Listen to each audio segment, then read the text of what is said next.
Hey, it's Tom Zeeb with Traction Real Estate Mentors, and in today's video training, I'm going to show you two things. One, I want to show you my entire genius model, my framework that breaks down exactly what it is, the major categories, and down to the 9 detailed categories that you need to master as a real estate investor to get your business both off the ground and continue to accelerate it upwards. And two, I want to talk about the 4 futures that you have as a real estate investor and how you're going to get there. Keep it rolling and stay tuned. Now to get started, I want you to grab a piece of paper and a pen and follow along with me, draw along with me as we go. The first thing we're going to draw, so you understand the business in its entirety, is draw 3 overlapping circles, known as a Venn diagram.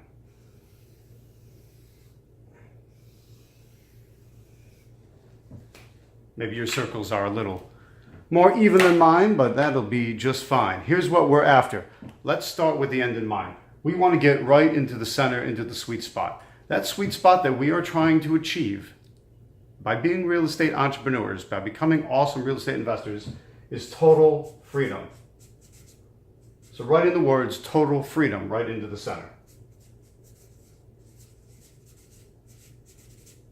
With total freedom, we have just that. We have the ability to do what we want, when we want, with whom we want. You have the ability to take care of yourself, take care of your family, take care of your loved ones, retire with dignity, not have to answer to a boss, not have to wake up to an alarm clock. Whatever it is that freedom means for you, you achieve that by getting these 3 major elements, and then what I'm going to be showing you are the sub-elements that build towards that. When you get all of these elements right, that's when you achieve total freedom. So, what goes in to achieving those elements? Well, let's talk about them. First off, you have marketing. You got to be able to find deals. So finding deals is the first major circle. So write in find. When you find deals, they don't show up red hot, ready to go. It's almost never. That's going to be 1 in 100. What you have to learn how to do is take a lukewarm lead and turn it into a red hot deal.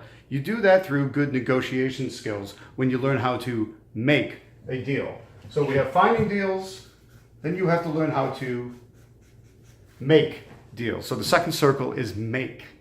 Then the logical conclusion of good negotiation is the word yes. Okay, we want to get these people to say yes to your offer and to your deal. From that point, we need to put it under contract, navigate through the pitfalls, get it through successfully settlement, and there's a process to that I'm going to be explaining in a little bit. Let's call that circle get paid. You got to know how to get paid, because getting paid is what we're after. So let's write in get paid. Now, there's some overlaps to these areas. When we get our marketing right, when we learn how to find deals that we can then negotiate, we develop a deal flow, okay? A lead flow and a deal flow. So when we get this right, you achieve deal flow. Without deal flow, without the marketing that creates the deal flow, you have nothing. Nothing else will wind up mattering. You can become expert at every other step of the process that I'm going to show you, but it won't matter if you skip this very first step, which is marketing to find deals and creating a deal flow.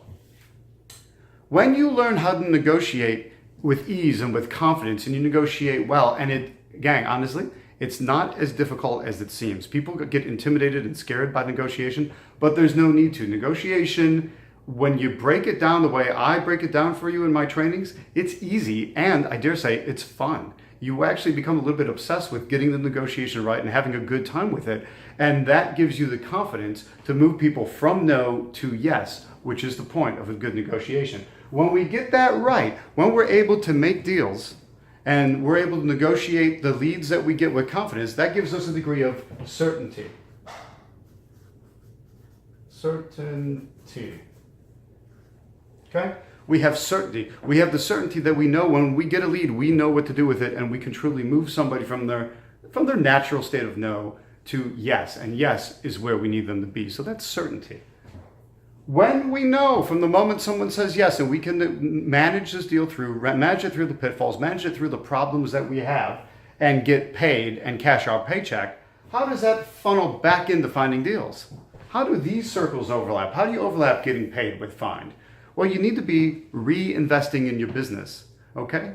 You need to take, I tell everyone, I want to see you take 9.25%, 9.25% of each and every deal and reinvest it back into your business. Make sure you write that down. 9.25% of every deal and reinvest it back in your business. So if you made $9,600 as your wholesale fee, I want you to take 9.25% of that, that's $600, and spend it back on marketing, because that's when you achieve growth. Okay? Growth. That last overlapping section there is growth. We want to get the growth right. That way your business grows with you. Otherwise, you have a very stop and start business. You do a deal and then you stop. And then it takes you 6 months to gear up again. It takes you another couple months to do a deal, and you only wind up doing one deal a year. We want to get you beyond that. And the only way to do that is to have you thinking about this as a process, a circle that you're continually going through. And you have to, the key to that is reinvesting some of your profits into growth. That way you hit your growth targets and go back into finding more deals. Now, there are some risk points here. There are things that can go wrong along the way. Obviously, it's not super. People say, is it easy? Well, if it was super easy, everyone would be doing it. It's simple and it works and you can do it. That is the key. If it was just a matter of adding water, then everybody would just add water and there wouldn't be any magic there. This is why it takes a little bit of effort to get good at these three categories. Now, here's what can go wrong. If you screw up the transition from finding deals to making deals, then you wind up with a specific problem. That problem is you have no leads. And if you get no leads, you're dead in the water. No leads will equate to no deals. If you screw up the negotiation and you never learn how to make deals the right way, then if you can't get somebody to say yes, that's when you wind up with no deals. So screw up your marketing. If you fall out at this crack here, you wind up with no leads. That's a major problem. But if you screw up the negotiation and you never learn how to get somebody to say yes, then you fall out here and you wind up with no deals. Now, there's one more risk point you got to watch out for, and that's the transition from getting paid back into finding deals. If you mess up the growth sector, you get the opposite, which is no freedom. No freedom is the exact opposite of what we're trying to achieve. No freedom is the exact opposite of what we're trying to achieve, which is total freedom. So if you screw up your marketing, you get no leads. You screw up learning negotiation the right way, you have no deals. And if you screw up getting paid and you don't reinvest right and you don't get those deals closed, you never get to the promised land of total freedom. Instead, you wind up with no freedom. That is a major problem. So, is this enough? No, not quite. We still need to break this down a little bit further. So, let's hit the categories that we need to succeed, shall we? We're going to start with, I'm going to break these down into, 3 categories each. So, on finding the deals, the first thing we need to be after is we need to understand who is it that we're after. Now, gang, you know it's our classic motivated seller that we want to find. So that's our who. The who we're going to call market. Market. The market is who. Who is it that we're after? We're after motivated sellers. Motivated sellers are people who have a problem with the property and want to sell a house. They need to sell their house even more than they necessarily want to. You know who these people are. They're people in foreclosure. They're people inheriting a house. They're people getting older and no longer able to handle or afford that house. They are people getting divorced. They're people losing a job. They're people being transferred into your city or people being transferred out of your city. There's all sorts of different people, all sorts of different things that happen to people to turn them into motivated sellers. So that is the who that we're looking for, and that is what defines our market. Now, once you've defined the who and the market, you need to understand what is it that you say to them, okay? So you have to have a message that matches the market. So the second thing we are after, the second core category you have to master is message. You can think of the message as your what. If market is your who, the message is your what. And the message that you send to people has to match the problem they're having. So if they've inherited a house, that's a probate situation. We want to talk gently about the fact that a loved one has passed away and they've inherited a house and probably inherited troubles and problems and they want help dealing with those. If it's a divorce situation, you want to talk about the fact that The message they're going to be sensitive to is that, they bought that house counting on the two incomes. That's no longer the case since it's Splitsville. So neither side can pay for the house anymore. That's their issue. If it's a foreclosure, it's obvious they're in trouble financially for some reason. How do you get them out of that problem? So on and so forth. Well, we want to look at each market and match our message to them, match what we're saying to them, and when we get our message right. Now, we know who, we know what. What we need now is how often, frequency. And by frequency, I mean multiplication. So we need to multiply our efforts. Multiplication. We have message, we have market, we have message, we have multiplication. Multiplication, another way of putting that is frequency, is repetition. It's not enough to reach out to people once. It's not. You have to hit them again and again and again with the same message. Get them to recognize your name on the envelope. Get them to recognize your ad in the newspaper. When they see it multiple times, it becomes more real. Like marketers across all different industries will tell you that the number one hit is on the seventh touch. Well, if it's the seventh touch, that's why it's going to take more than one mailing. You can't go one mailing and then wonder why nobody responded. You have to keep at them and at them and at them. It's that repetition of the message, the multiplication of your marketing efforts that finally get you through. Okay? So when you get market, message, and multiplication right, you now understand how to find deals. When we move on to making deals, this also breaks down into three categories. So when someone initially comes to you as a motivated seller, and they're coming to you again as a motivated seller because they have a situation. It's a situation that you've targeted. You've identified them as the market, and you're sending them a message that makes sense, that motivates them to pick up the phone and call you or email you or go on your website and fill out a form, but they contact you and tell you they have a problem. It's your job. The first round of negotiation is the information gathering. So it's your round to figure out what the problem is and pinpoint exactly what they need. So the first part of negotiation is pinpoint. We want to pinpoint with accuracy what their issue is. When you learn to talk to people and you learn to express their problem better than they're able to verbalize it and they're able to express it, when you do that better, they instantly like you, trust you, and want to do business with you because you understand them. So you got to listen. You got to listen to what they're saying. You have to understand the problems that people have from their perspective, not yours. Your perspective is getting the deal done and making money. That's not interesting to them. What's interesting to them and what will get them to say yes to you is when you learn to verbalize their problem better than they can in their own mind. And you do that by understanding your market, okay? And by pinpointing what it is that they're after. It's the pinpointing their problem makes it very real to them, makes them like you, trust you, want to do business with you right now. From that point, when you understand what their problem is, well, now it's your job as a good negotiator and a good real estate investor to put together a package. You have to package it up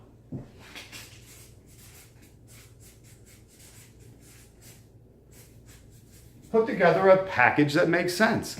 Put together a package that tells them, this is what I could do for you. This is how I could help you solve your problem. This is why working with me, why signing my contract and selling your house to me now at this price makes the most sense for you. And folks, it does have to work for them and for you. The number obviously has to work for you. You have to be able to move it as a deal. You have to be able to make that into a successful deal. And a successful deal, yes, means you need to be able to profit from that deal.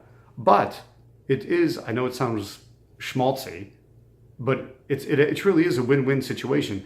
You need to profit and you need to win, but they need to win also. And the way a motivated seller wins is by having their problem dealt with. The problem that's causing them to be a motivated seller is what it's your job to solve. When you solve that and put together the right package in the negotiation so that you can get them to say yes, then everybody wins. And it does create that true win-win scenario. So you're going to pinpoint the problem, package up a solution for them with multiple offers. I teach you how to do multiple offers. That way you have a greater chance of getting yes. From that point, though, just because you present them with a package and you've pinpointed the problem, is that enough to get them to say yes? No, not yet. You then need to become, what is good negotiation all about? It's getting them from no to yes. That's the process of persuasion, okay? It's the persuasion process. So we are going to persuade. You have to persuade them to take your offer. You have to persuade them why your offer, your package is best for them, solves all their problems and gets them out of their difficult situation and gets them into the new part of life, the dream of their life that they want to have. Folks, you're going to have people as motivated sellers for many different reasons. Some just want to get the pain of a problem behind them and move on, and that's a giant thing for them. Other people are just looking for a change in life, or they've aged and are at a change in life. So your persuasion to get them to accept your package, it has to play to those ideas. So when you've pinpointed what it is that they are, you're going to link each of these together, pinpointing the problem, packaging up a solution that works right, and persuading them to actually say yes. Because when they say yes, then we get to move on to getting paid. Getting paid also breaks down into 3 categories. The first thing is, when someone says yes in a negotiation, this is real estate investing. So the word yes alone is not enough. They have to sign a contract. Real estate is a legal business and there are legal contracts. And I'm not an attorney. I didn't go to law school. I don't play an attorney on TV. And I'm assuming 95% of you, 98% of you aren't lawyers either. But we have to become comfortable with contracts and comfortable with legal language to make sure that we actually get what we want, okay? So the first part of getting paid is understanding contracts. Straighten this out. Good. So we get our contracts right. When we get our contracts right, we now have, because legally, real estate contracts have to be in writing. So we can't have oral agreement. We have to literally have a contract in writing. You need to understand contracts and be using the right contracts for you as a real estate investor. People that screw this up, they wind up with no deals. They wind up with no freedom. Things fall apart if you don't understand what makes a proper legal contract and why, and what kinds of contracts you need to be using and why, and what the clauses in there protect you are and why, and how to explain it to them if they have questions, and why you need to stick to your guns and be using your contracts, not accepting a random contract from somebody else or some random attorney. That's not the way to go. We've got to get the contracts right. That way we proceed around. Now, are things going to come up along the way to getting paid? Is it as easy as, hey, they said yes, I gave them a contract, it's all done? No, it's not that easy. What we have to do is we have to avoid the conflicts that occur along the way. There are conflicts that occur, absolutely. Things can go wrong. You might find things in the house that go wrong. You find things with the situation that go wrong. Things go wrong. Part of being a good real estate investor is understanding that things can and do go wrong for you, for the seller, for your buyer, for everyone involved. But the consummate professional, and write that down because that's what I want you to be the consummate professional. The consummate professional understands how to maintain the deal and maintain their confidence and maintain the flow as they go through, no matter what the potential conflicts are. And after 1 or 2 deals, you're going to start to anticipate what those conflicts are as well. When you come to my boot camp, I teach people what all the different possible conflicts are so you can learn them in advance without actually having to go through them yourself. Now, when it actually happens to you in a deal, you're in a better position because you understand. You say, oh, wait a minute. I remember Tom said this can happen, and here's how I help navigate through it to get to the finish line, because that's what we're after. The entire process of using a contract and managing for the different conflicts that might occur gives us a degree of control. And control is this last part that we're looking for. Control is everything. And I know it's hard. It's hard for a lot of people just naturally to want to take control of a situation, but it's especially hard if you're a newbie. If you've just started off in the business, you go, how do I maintain control? How do I tell my buyers how it is? And how do I maintain control of my sellers? And how do I control the attorney? And how do I control all the different moving parts as you move around these 9 different categories? But you have to become a little bit of a control freak. And it's not scary, it's not frightening if you follow a system that works, follow a system that gives you a degree of control. So that is what we're after. Market, message, multiplication, pinpoint, package, persuade, contracts, conflicts, control. I want you to write those 9 categories down. And for each of those categories, I want you to score yourself. Let's do a little self-assessment here. So one thing I have my students do is be very honest with themselves about where they're getting stuck on these 9 categories. So let's take a traffic light approach to doing this. All right, I'm going to have you traffic light yourself. Red light, yellow light, green light. Put a green light for each of these 9 categories. Put a green light if you're doing awesome and you don't need any work there, and you're master of that, and you know you've got that down and got that down good. That's a green light. Label it as a yellow light. Give yourself a yellow light if you're doing okay at it sometimes, but maybe it's not consistent. You know you can use some improvement there, and some improvement would improve your business and your ability to get around this multiple times and to go again and again and again. And give yourself a red light in any of those 9 categories where you're totally deficient, where honestly, you suck at it. You're not doing any good there. It doesn't make sense. It's not working out. And you know that that's a weak point in your business, because you have to have each of these 9 categories to have it work right. So if you're failing at any of these, and my guess is most of you will have a few red categories, it's all right. If you put yourself as red and you've marked yourself down there, that's fine. That's the point. Now we know exactly where you need to focus to get better at your business. So go ahead, add them up now. How many red lights do you have? How many yellow lights do you have? How many green lights do you have? It's a total score of 9. If you have any reds, we need to work on those reds and get you up to a better speed. You're not going to get to perfection right away, but if we identify what that problem is, it's much easier now to pinpoint what it is that's going to work for you. Let's look at how many yellows you have and talk about what can we do in each of those categories to improve you. And then finally, what's green, what's working well, and how can we expand that, okay?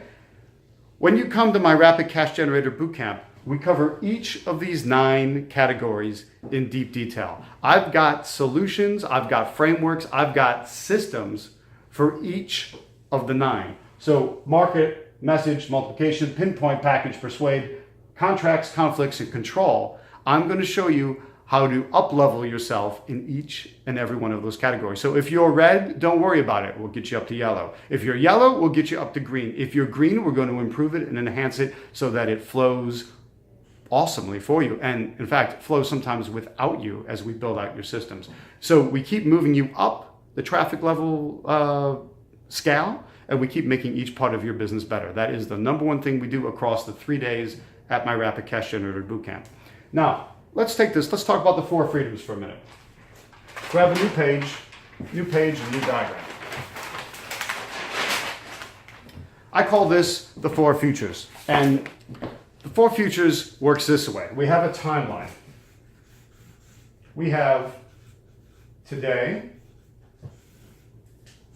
We have, let's say, 3 years from now.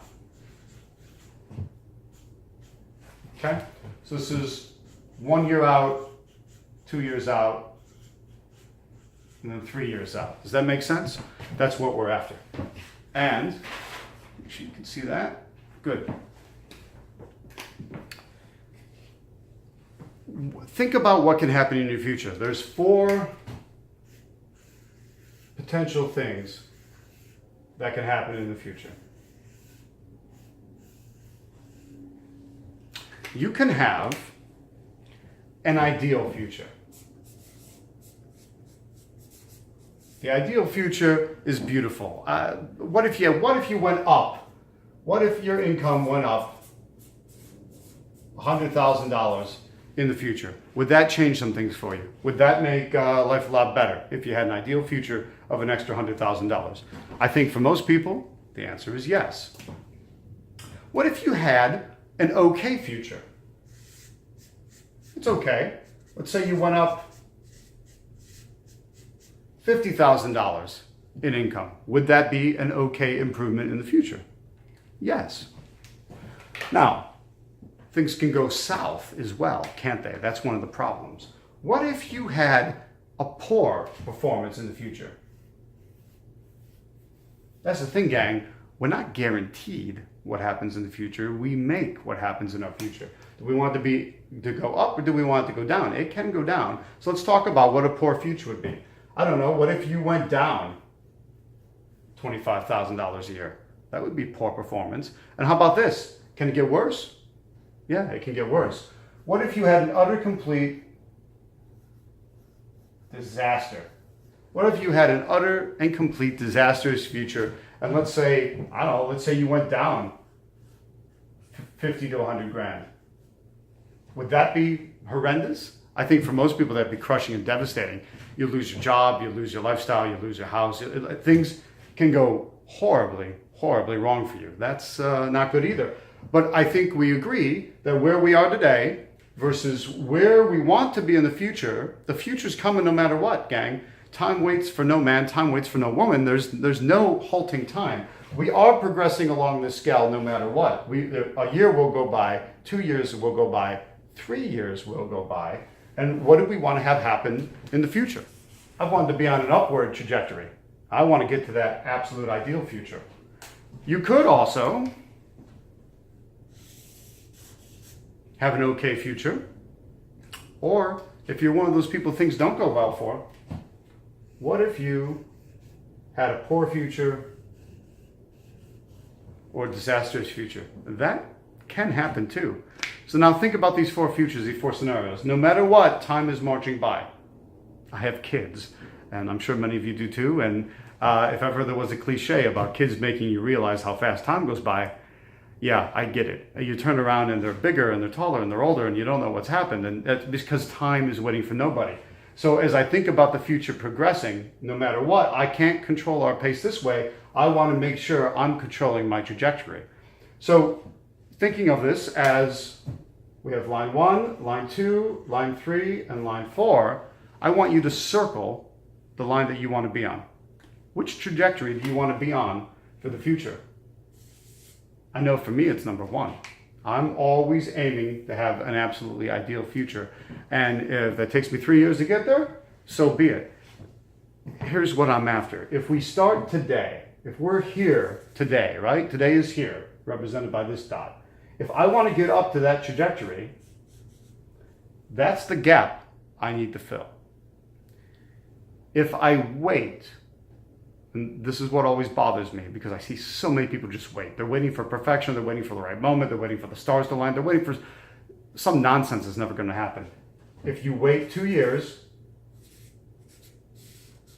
look at that gap now. We went from a small gap to a bigger gap. And if you're one of those people that just waits and waits and waits, and you wait until 3 years, that's a huge gap.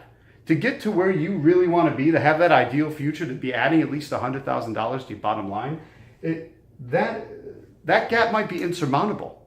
You ever think about it that way? You might not actually be able to jump that gap because it's too big. That's why the time to start is now. Start now when you can get on the trajectory that you want to be on. So I ask you, what line is it that you want to be on? And when do you want to get on that line? Do you want to start now, or do you want to wait and have it perhaps be insurmountable? That's a big problem. But those are the four futures, and that's what we're after. So when you think about, in the previous framework, I showed you the 9 categories that make up the 3 major areas of real estate investing. I want you to think about, when do you want to start getting going on that journey? When is now finally going to be the time for you to get moving up to the trajectory you want to be on so this can improve? Here's the big secret, gang. This ideal future, I've had a number of my students come to me and they want to be on track number 1. And they come to my Rapid Cash Generator Bootcamp to understand how to get on to that ideal trajectory and how to achieve that extra $100,000 on your bottom line in the next 12 months, which is what I've designed the Rapid Cash Generator Bootcamp to do. Okay? You can add $100,000 to your bottom line in the next 12 months. Here's the thing. My students that have come to me for that are in their mind, they have a 3-year plan. I have many that blow that away within 1 year because it doesn't take 3 years to do it. But if you give yourself, hey, I'm going to have patience, I got 3 years, but I'm going to get on the track now and start, watch, and you'll be surprised what happened. Take a look at the video testimonials on tractionrealestatementors.com/bootcamp. Watch the video testimonials I have in there. Those are all people that have jumped onto the track and done it much sooner than they thought possible. That's the power of getting started now. That's the power of understanding the 4 futures. That's the power of understanding the genius model I showed you on the previous page with the 3 major areas of real estate investing: finding deals, making deals, and getting paid, and the 9 categories that build towards that. So when you want to learn how to master those 9 categories, that's what I'm going to teach you. You want to learn how to master those 9 categories and achieve the total freedom that you want in your life for you and for your family, then come to the Rapid Cash Generator Bootcamp. I will teach you everything to fill out those 9 categories. You understand what it takes and where you're at in those 9 categories and keep moving you up the process.